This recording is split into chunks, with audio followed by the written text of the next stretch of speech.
Thokozani Gogo Parafini insizwa yakwaNdobe lapha Cape Town.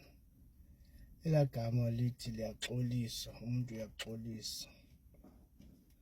Balekile umuntu acela uxolo komunye umuntu. Ayimonile.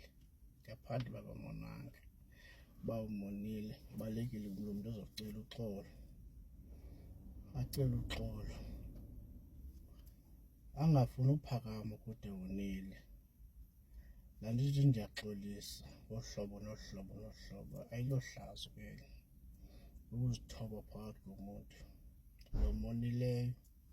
Ngafuna uzenza ukuleva, uzenza utsotsi kuba inkanyezi yala muntu lo umonileyo maseyiphakamile yajika yabomvu kuzaba nzima bengathi uthakathiwe, engathi uloyiwe.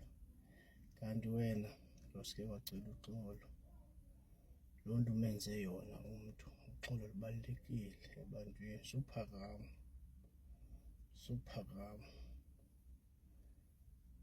Suphakama, acela uxolo emntwini lo monileyo, cela uxolo ungaphakami.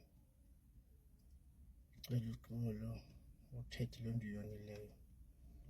Uba wazi awumoshanga ungaceli uxolo, kodwa ubuyazazi uba umoshile ucela uxolo kulo muntu loyo. Wabona into zakho zizolunga. Ungathi uyabulawa, ungathi uyathakatha, kanti elinye igama elifuna nje uxolo. Thokoza.